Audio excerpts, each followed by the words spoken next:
You are looking at Julian's pronunciation guide, where we look at how to pronounce better some of the most mispronounced words in the world, like this other curious word, but how do you say what you're looking for today?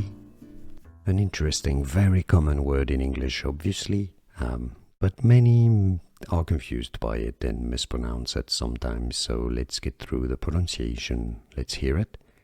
Field. Okay, so you can essentially replace the I with an E and have a double E. Okay, so that's a long E sound. Okay, just like feel, for example, to feel, and you add a D at the end.